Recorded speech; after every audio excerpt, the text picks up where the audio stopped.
Okay, we are now live on YouTube, and I just want to thank everyone if you're watching this live or if you're watching the replay for watching the replay. I'm here today with one of our very own founding members and one of our very own authors that has written her own book. Her name is Rebecca Tripp. She wrote a book. I don't even know how many years ago it was now. How many years ago did you write this book? Came out in 2014. In 2014. So it's just over 7 years old now. And, she wrote this book from stuff that she was going through. And she is going to actually do a book study on her own book. So what better than to join a book study from the actual author who actually wrote the book? So the exact date hasn't been chosen yet. We do know it's going to be in February at some point. We're just getting all the materials ready now. So if this interests you and you want to join, I'd highly recommend to join with Rebecca. She's even giving a special introductory offer for the very first one that she's doing. After that, the prices will go up. So you definitely don't want to miss it. And it's going to be definitely one of a kind. And there's not too many times when you get to do live book studies with the actual author. Like, how cool would it be if you were doing a live book study with Napoleon Hill or someone like that and Think and Grow Rich? That would be pretty wild. But what we wanted to do today was just for anyone who doesn't know who Rebecca is, just to kind of get her complete story on, who she is, what she's done, where she is, and, why she's doing the things that she's doing now. So Rebecca, maybe tell us, start a little bit in your past. Tell us a little bit about, your growing up and how you sort of grew up and how you sort of got to where you were and how you ended up writing the book. Okay, well, starting with my long ago past, I'm from Westport, Massachusetts, and I was born the same year as our president, Dr. Donald Trump. I was born in 1946. I'm a few days older than him. So I get why he wants to make America great again. But, that was right after World War II. And I'm convinced that I'm one of these light worker types that came in. We heard the call, and here I am. I know you two are both light workers too that are on the call with me right now. And we're here to help the planet. So I was guided, though, when I got out of college and I thought about it when I was about 12 years old for the first time. My father came home from a business trip and gave me an application to be a stewardess because he had taken a trip, and for some reason he came home with his stewardess application, and it really got my attention. And, I'm a product of the 60s when women really couldn't do a lot of career things that they do today. We couldn't be pilots for big airlines.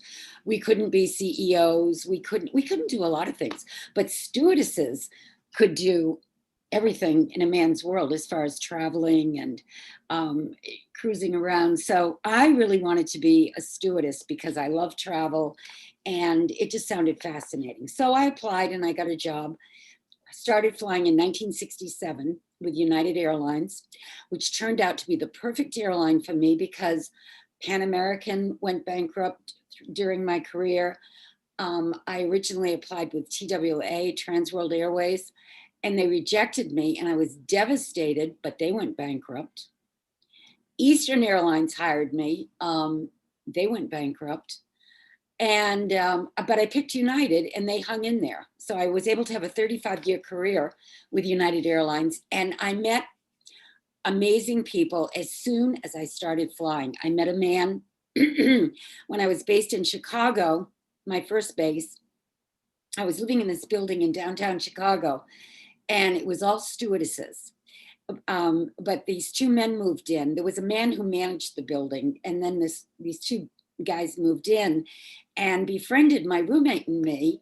And one of them was the nephew of a very, very famous metaphysical teacher named Earl Schoaf. My friend's name was Ron, and he knew how to manifest. He knew the secrets of using creative visualization. So he taught me how to do it, and I tried it. Now, I really wanted to be based in New York. So I wrote down on a card I am now living in New York in a beautiful apartment. And within a matter of weeks, I talked my roommate into moving. Our transfers went through. We walked into Manhattan and rented a beautiful apartment. And I said to myself, this is amazing. I really realized that within us, using our imagination is a magical genie in a bottle that we can tap into. And I started using it more and more and more to manifest things, and had just, tremendous results. So I started reading all the books on how to manifest consciousness. I was the seeker even before this. I was always wondering what we were doing here on planet Earth, but I began to get answers. And I continued my flying career. And then I had a big epiphany when I had a spiritual healing of the belief of cancer, because I found myself, after studying a lot of metaphysical books, finally needing to put my money where my mouth was, so to speak, because I was tested. A doctor wanted to do surgery. I did not want surgery in any way, shape, or form, but I was filled with fear because he said, if you don't, you'll be dead by the time you're 40. So I went to a spiritual healer, took the leap of faith that God could heal me, and had a spontaneous healing. Not only did it change my body, but it changed my consciousness. I went into a much higher state of consciousness, and everything shifted for me. Not that my life, I mean, I was in my mid-20s. Not that I didn't go through a lot of life lessons after that. There were 3 husbands in this book. Mhm. But I don't regret being married 3 times. I learned amazing things going through all these experiences. But I flew for 35 years. And then after I retired, because of 9/11, I didn't want to be using my body like I was playing Russian roulette after that, because I really had this feeling that there was a lot more to 9/11 than met the eye. I mean, I didn't understand how, with the amazing intelligence departments we have, like the CIA, the FBI, and whatever else is going on, they didn't pick this one up on the radar.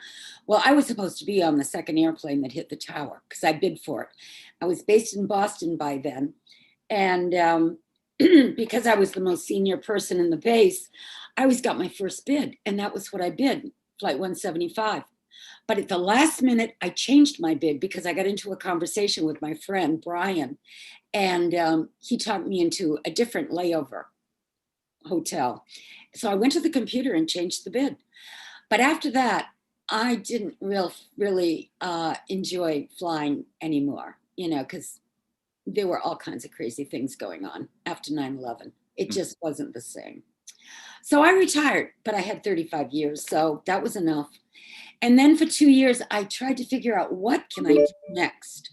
And I didn't want to do any of the things I had done in my previous life, because I'd always had tandem careers along with being a flight attendant. I'd sold real estate. I'd owned 2 different boutiques. I'd owned a modeling agency in New York. I'd gotten my real estate license I was a financial planner for a while. I'd done a lot of things. I enjoy doing things to check things out, but none of that amused me. So I kept trying to figure out, what should I do? And then after I completely surrendered and gave up, I discovered that the people who ran the Silva Ultramind business, which is the work of Jose Silva, were looking for trainers. And I said to myself, that's what I should do, because I love metaphysics. And I've been studying manifesting and spiritual healing and all these things for decades. So I became a trainer for the Silva Ultramind program, trained about 3,000 people all over the country doing seminars. It's a 2-day seminar. And after my marketing person moved on, that slowed down. But the students were always asking me to write a book because they wanted to know why I was so interested in metaphysics and spirituality. So then I spent 3 years working with a ghostwriter and wrote the book that came out in 2014. And I did some other metaphysical part-time jobs, like I worked as a tour guide at a landmark church in Boston, giving tours to people from all over the world. Um, and I've been involved in the transformational world now. I became a certified tapping into wealth coach, and I've helped some people with coaching. And I just love transformation. But like all light workers, I feel like I came here to help the planet go through the transition it's going through right now. I do believe there's a very big shift in consciousness taking place. There's other dimensions opening up. The fifth dimension is what people are talking about a lot. To me, that is the same as the Christ consciousness, which you can tap into, where you can solve problems, you can heal yourself, you can manifest. And once you figure out how to get there in your thinking, in your consciousness, it's always there for you. So that's why I enjoy helping people and teaching them, because once you get that, you go from having anxiety and stress to being at peace. And there's nothing better than having inner peace. It's much better than living in a state of despair, stress, misery, which is what a lot of the planet still does, of course, because this is a classroom and we're all operating at different levels of consciousness. But there are very, very simple techniques to free yourself. And that's what I'm all about. Cool. Well, that is awesome. I love your story. I've heard it a few times, so definitely is good. So tell us a little bit about your book. And so tell us, let's start with chapter 1. Why is chapter 1? Why did you write it? What's the title of it?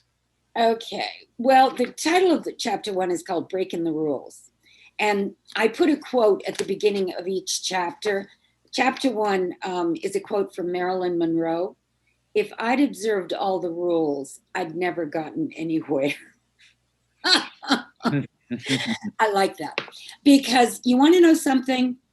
We're living in a time right now where there's a lot of people following the rules, right?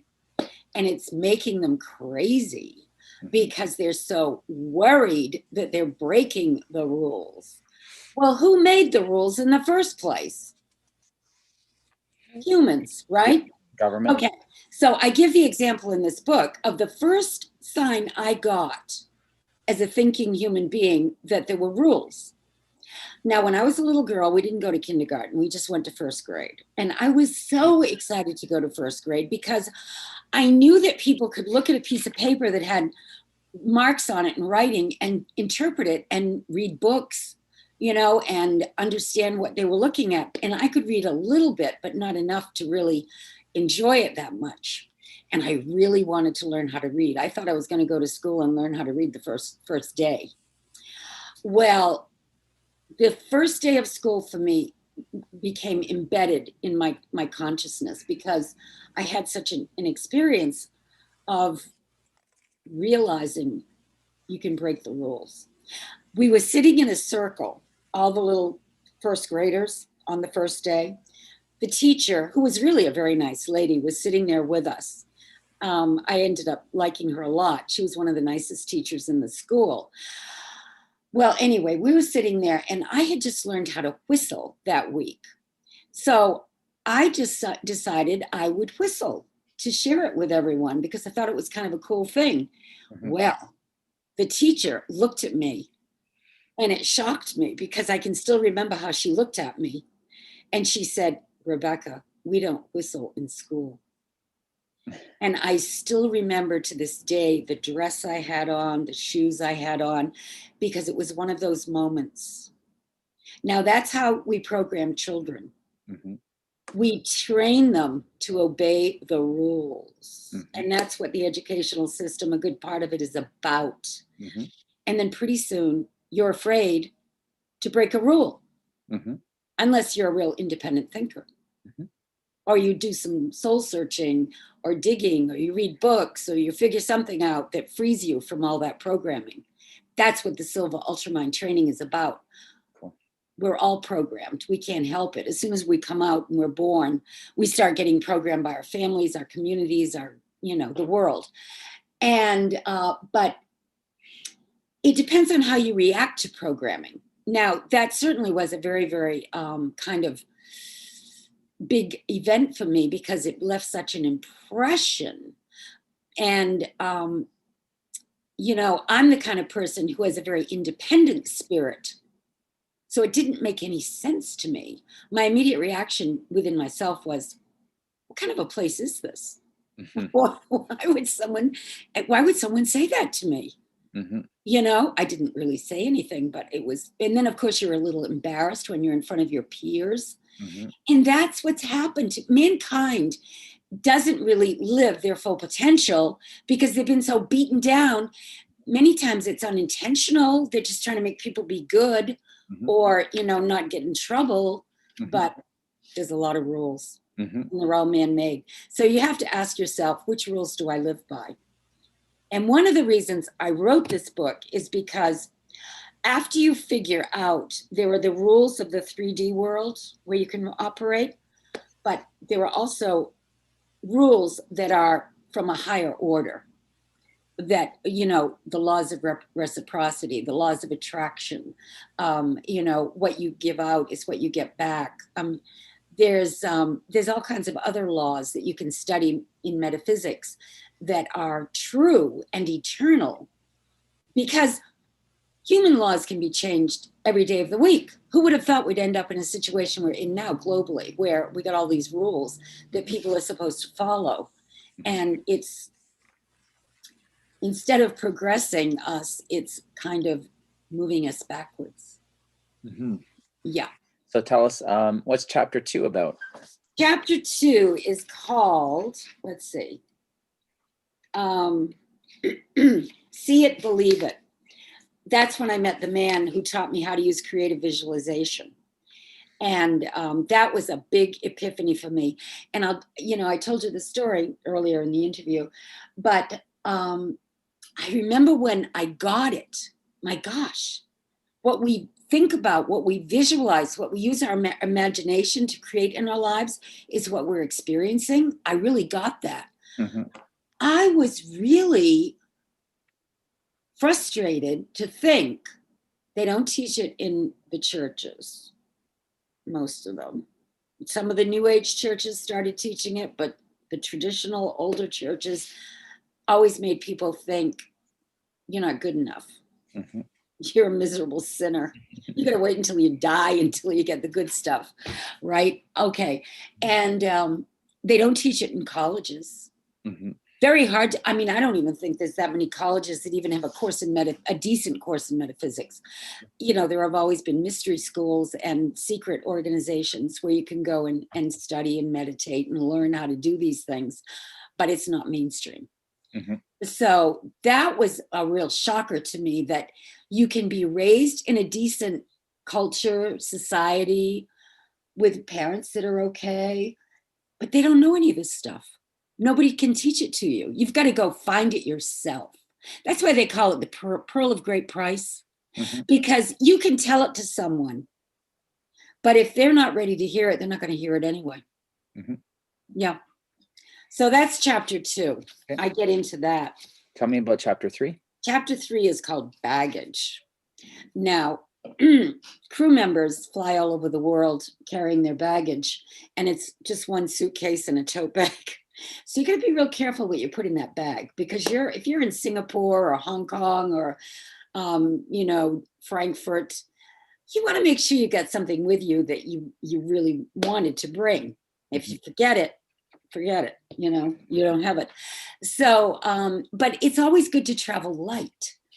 Like I would carry these little tiny containers with cosmetics in them, because weight is very important when you're flying around the world dragging a suitcase. You don't want it to be too heavy. Mhm. That's another biggie. Mhm. And it's just like life. If you're carrying a lot of baggage, be it mental or even physical baggage, like a lot of stuff, that can drag you down.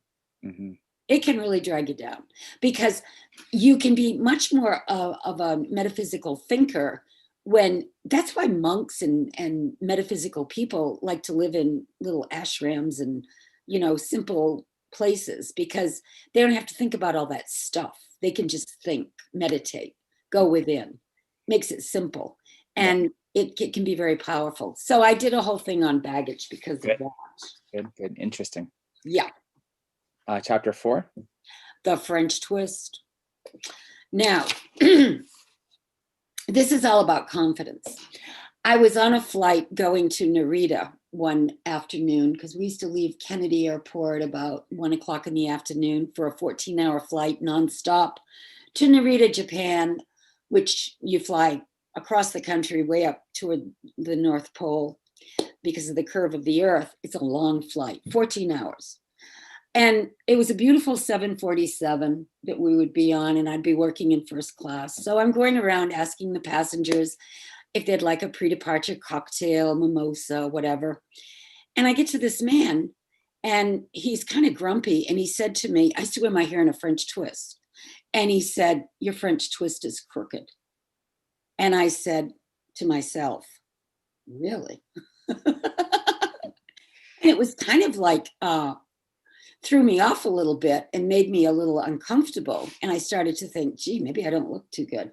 But then I thought about it. I said, no, I think my French twist is okay. And I think I look okay today. So I walked away, and being an intuitive empath, I said to myself, what could be wrong with this guy that he would even say that? Mm-hmm. Then it dawned on me. I bet he had a fight with his wife before he left. Mm. It's a long flight. Mm-hmm. Things can happen before you go on these long trips. So I went up to him and I said, so what happened? Did you have a fight with your wife this morning? Immediately he said to me, to tell you the truth, we haven't had a good relationship for years. Mm. That was the whole problem. Mm-hmm. Now, in this day and age, he could have been removed from the flight for saying something rude to a crew member, and they might have done it, but it didn't bother me. So I decided to just let him go. After that, he was as nice as could be. But see, if you are empowered enough to be confident, when people throw rocks at you, you deflect them. You don't absorb them, you deflect them. Nice. And that's what I did. You know, it's kind of an example of that. I think that's so cool, Rebecca, because it reminds me, like my heart, he wears a kilt a lot. And he gets a lot of pushback sometimes from men. The women love it, but from men. Yeah. And, he says, does this bother you? And I told him, I said, you know what? It takes somebody with a lot of confidence Yeah. to go against the flow. Yeah. Well, And I see that in you. Well, think about what Jesus said when he was being crucified and the two other dudes were there. Father, forgive them. They know not what they do. And humans, I realize now, because I've spent so many years studying consciousness, if you're not functioning from the higher levels of consciousness, you can do and say and be mean and react to people. And, that's just the way humans operate. It's challenging because we're all in this three-dimensional world together. Mm-hmm. But if you can remember how to be centered, you can deflect it. Cool. Yeah. Tell us about the next chapter. The next one is called the Bunny Club. Okay. Interesting. Yeah, well, that was an interesting chapter in my life. Well, I was living this was when I was in my 20s still, and I was living in New York City in Greenwich Village. And the Bunny Club was the big thing. I mean, it was big. I'm telling you, Gloria Steinem was a bunny. Mm-hmm. Oh my God, I can't think of her name. She's retired now. Famous anchor woman. She was one. There were famous women that were bunnies. So it wasn't like a creepy thing to do. It was like very prestigious. So I said to myself one day, I think I'll go down to that bunny club and see what's going on and apply just for the heck of it. I used to like to see, I think outside the box. So one of the games I would play with myself is I'm going to challenge myself today to go do something outrageous, right? Mm-hmm. So this particular day I said, okay, I had already called them up and they gave me a date to come. So I went down there and I got a sign on my way down from the taxi driver. He said to me, your sister got married today. I said, my sister? I don't have a sister. He said, oh, Jackie Kennedy. He was joking. Mm-hmm. That was the day she married Onassis. Wow. Yeah. So that was kind of a sign because he was mistaking me for Jackie's sister. He didn't really, but So anyway, I got down to the bunny club. It was in the East 50s. And I had to go up the elevator to the bunny section where they, hung out. And they had me put on a bunny costume and the ears and everything. And I'll tell you, you don't look like the same person because the whole corset part of it is made out of metal. And they had this woman, he had to zip me into it. There's no way you can zip yourself in. It's like your ribs literally bend. Wow. Yeah. So anyway, I walk out of the dressing room and the manager just happened to be walking by. And he looked at me and he said, "You're hired." I said, "Oh, really?" He said, "Yeah, I'll go tell the bunny mother." So I walked into the bunny mother's, area. She said, "You're hired." I said, "Oh, okay." And I filled out the paperwork and she gave me the bunny spiel. She said, "Here's the bunny manual. You have to learn how to do the bunny dip and we'll train you on how to do everything."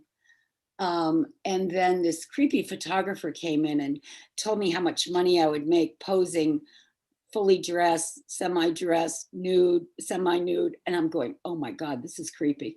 But anyway, I walked out and I was supposed to go back that Monday. This was a Friday to get the training.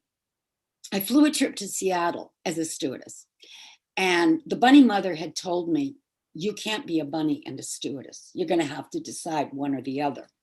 So I get out to Seattle and I'm tossing and turning. Should I be a bunny? Should I be a stewardess? Because the bunnies made a lot of money. Mhm. There was no limit on how much they could be tipped. And people were giving them, mega bucks because they were all crazy. But anyway, so anyway, I'm in Seattle trying to sleep and I'm tossing and turning. And I have this dream in the middle of the night that I'm doing the bunny dip. I'm all dressed up as a bunny. And I've got this big fluffy cottontail, which was part of the costume. And people were pulling on the cottontail. And I freaked out in my dream. And I said, that's it. I'll never go back. And I never went back. Oh, wow. Yeah, that was the end of that. Well, now I find out that that whole bunny club thing with Hugh Hefner was a cover for these honeypots. He worked for the CIA. Oh, wow. I got a bad feeling in the place. Oh, wow. I just didn't like the vibe. Wow. But like I say, it was considered a very prestigious job to get. It was almost like being a movie star. Wow. But so anyway, that was the bunny thing. The reason I wrote that chapter is because it expresses, like, the manager hired me like that. All he was interested in was how I looked. Mm-hmm. I could have been a killer. Mm-hmm. Or a thief, or he didn't even look at my resume. Mm-hmm. Yeah, body identity. Mm-hmm. Body identity is, and people that want to pump iron all day long, and people that want to have plastic surgery every year. And there's a lot of body identity in our culture, but it can make you crazy, if you're not careful. Exactly. So that's why I wrote about body identity. Okay. Yeah. Great expectations. That chapter, honestly, you create your universe as you go along. And that could be the one where I'm talking about my Mother Teresa moment. Mm-hmm. I was standing in the aisle of an airplane and it was a full load. And I was doing the beverage service, and people had a tendency to pull on your smock behind you if they wanted your attention, or tap you. Mm-hmm. It was very, very, very irritating sometimes if you weren't in just the right mood. Mm-hmm. And I was still in the state of mind as a flight attendant where they could irritate the hell out of me. Mm-hmm. That's one of the nice tests about working with the public. You get to find out how much they can irritate you. Really, and it's a challenge. Mm-hmm. And I used to always be saying to myself, what you resist persists. Mm-hmm. Because you get to a point where you just want to be out of there. You don't want to be there anymore. Mm-hmm. And so anyway, I'm in the aisle and they're all pulling on me. And I was just about to really let out a scream. Mm-hmm. But there was always this story that circulated in the 60s that was famous about this stewardess who was serving dinners to people, and she flipped out. She had that moment and she couldn't control it. Mhm. And she started picking up the food and throwing it at them, saying, peas, I'll give you peas. It was a famous story. And all I could think of was, oh my God, I don't want to become a legend like her. So I calmed myself down. All of a sudden, I kid you not, I left my body. I left my body. I felt my energy just go up. Mhm. And at that same moment, I heard a voice, and it said, love looseth me and lifteth me above hate's thrall. Wow. Now, those were words from a hymn that I knew, Mhm. but it was a male voice, and I heard it clearly. And at the same moment, I felt like I was Mother Teresa when I came back down into my body, feeding the starving people in Calcutta, and doing it with love instead of I want out of here. And it shifted me. Yeah. It shifted me. And then later on, I was on a flight with this good looking steward, and we were working first class together. Now, I was above it all after that. They never bothered me again, the passengers. Mhm. And he was going cuckoo in first class because they kept, demanding things and acting kind of weird with him. So I explained to him my Mother Teresa moment. He calmed right down. Hmm. He got it. I said, you can't go down into the snake pit. You have to stay above it. Mhm. And I used to share that with a lot of crew members, including pilots, even though they weren't working in the cabin. But yeah, if you stay above it. And right now, we are being so challenged by family members, friends. There's different points of view about what's going on the planet. And if you get down into it with them, you're not going to communicate. Yep, exactly. You got to just accept we live in two worlds. Exactly.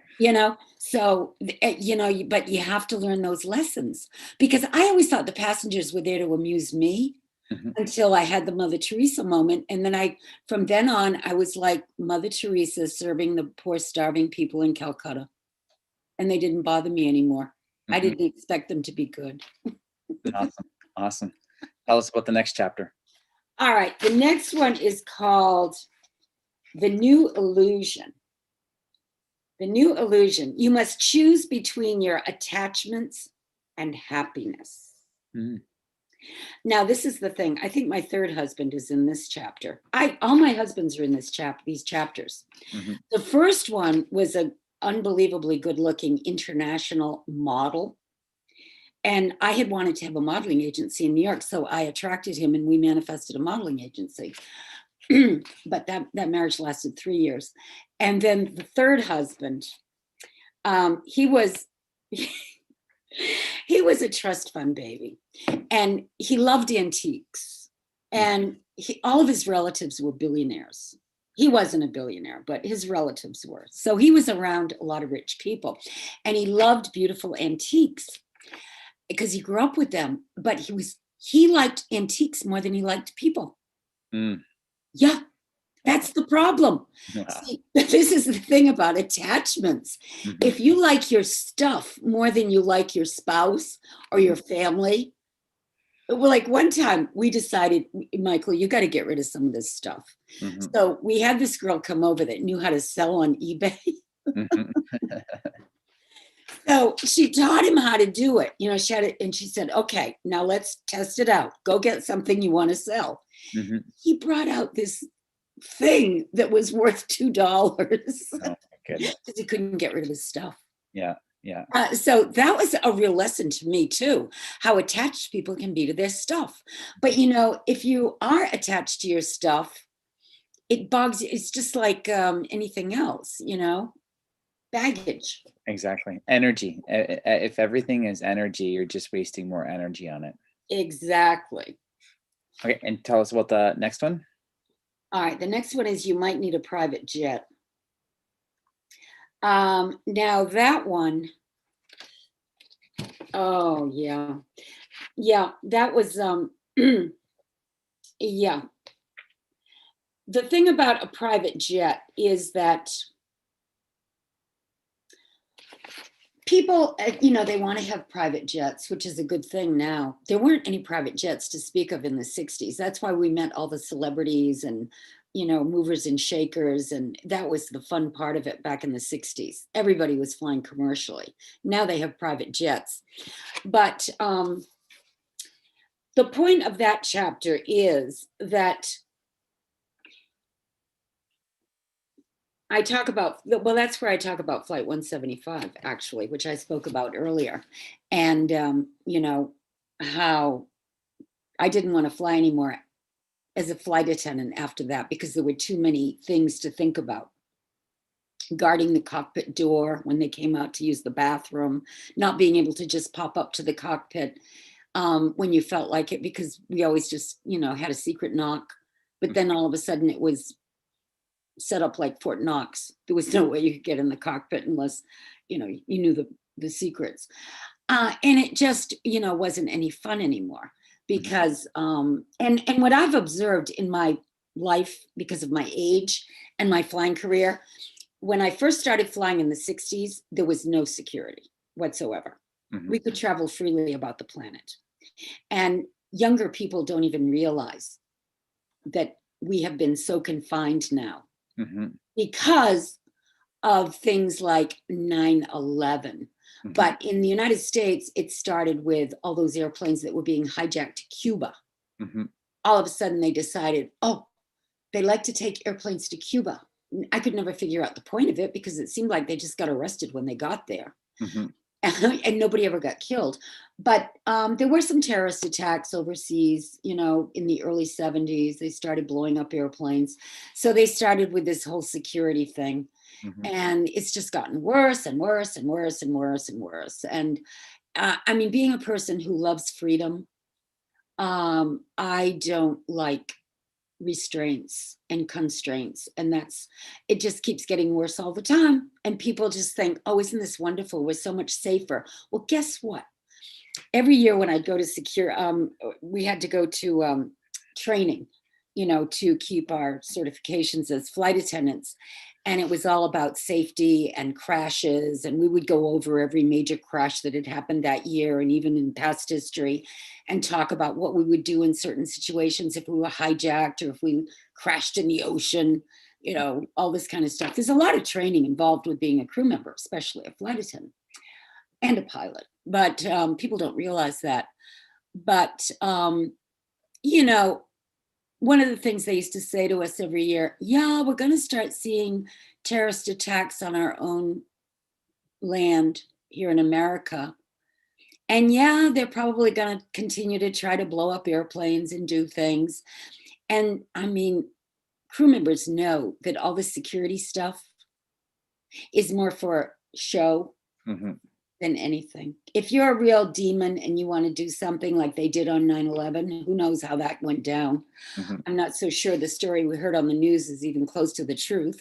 Mm-hmm. But they will do things. Evil people will figure out how to, bypass any kind of security measures. Mm-hmm. So it's just a waste of time, money, energy. It's psychologically damaging. And that's what humans do. Exactly. Yep. Isn't that where you first started with the Silva method? Where you first heard about it? What do you mean where I first heard about it? Isn't that where, I think if I remember right in the book, that's when you first saw the information or a magazine or ads for the Silva training? Oh, well, I bought a book. Yeah, I bought a book. And it was after I had been looking for a job for 2 years. Nothing had worked out. And I just surrendered to the point where I was crying. I was so upset. I said, I give up. Now that's when you always get your answers, when you completely surrender. So I did surrender. And the next day I went to Bristol, Rhode Island, bought a bunch of books that were on sale. And I read this book that night, Silva Mind Control by Jose Silva, and they just happened to be looking for trainers. There was a little card or something in the book. I don't even know how I found out they were. It was perfect timing. Nice. That's why it took me 2 years to find the next thing, because I did that for 5 solid years all over the country, mm-hmm. giving Silva workshops. And then the last chapter is called skydiving. And skydiving, I was going to go skydiving because I took flying lessons when I first started flying. I would pilot. Well, when I started flying in the 60s, not only were there a lot of stewardesses in their 20s, because the cutoff was age 28. Mm-hmm. You could only be 20 to 28. You couldn't be married. We were Vestal virgins. That's what I called us. Vestal virgins. And anyway, there were all these young pilots they had hired. And so it was kind of fun, there was always something to do. And because these pilots loved being pilots, they just loved their jobs. And, I would befriend one and they say, "Oh, would you like me to take you flying in a Cessna?" And I go, "Yeah, that sounds like fun." Mm-hmm. And they even talked me into taking some flying lessons. Mm-hmm. I had a little logbook and I was at the controls. But one time I was supposed to be taking off and I almost put the airplane into a stall. Mm-hmm. And it only had one engine, but I was pulling up too fast or something. Mm-hmm. And I think it shook up the pilot. Mm-hmm. Because after we landed, he said, "My advice to you would be really don't pursue a flying career." He told me my peripheral vision wasn't good enough. Oh, wow. And I didn't like it anyway, because I'm not mechanical. Mm-hmm. You got to go out there and look at the engines and make sure they're not leaking. Mm-hmm. You have to be pretty mechanical too to be a good pilot. Mm-hmm. That wasn't me, but it was fun, But at the same time, people were jumping out of airplanes. Parachuting was getting very, very popular, skydiving. Mm-hmm. And I was living in Chicago when I first started flying, and I had an opportunity to go skydiving. Mm-hmm. But then all of a sudden, there was a terrible accident and something like 16 people died. Wow. Skydiving. Wow. So it was kind of like, okay, I get the message. I'm not going to do that. Yeah. But I compare taking the leap of faith to skydiving, because when I took the leap of faith and said, "No, I'm not going to listen to that doctor that wants me to have surgery or die. If I don't listen to him, I'm going to take a leap and try spiritual healing." Mm-hmm. And it really is like jumping across a chasm, because you're living in the 3D world, you're jumping into the spiritual dimension, which is not really familiar territory yet because you've been using your 3D senses to survive. But you have this intuitive feeling that there's got to be something to it. Mm-hmm. If it's happened to other people, then why not? Mm-hmm. So I took the leap. And just like skydiving, I landed on my feet. Nice. Yeah. Good. Well, this is, if this book is awesome. Like it's a really deep book, and it is deep. Yeah. If you want to be part of Rebecca's live book study that's starting in February, we'll get you the dates. We'll put some links down.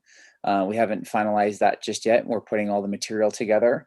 And I hope that you liked, meeting Rebecca. And I'm sure we're going to do some more of these and do some deeper dives. And, Rebecca is a manifesting specialist. So if that's something that interests you, definitely join her book study and or even join her mastermind that she has.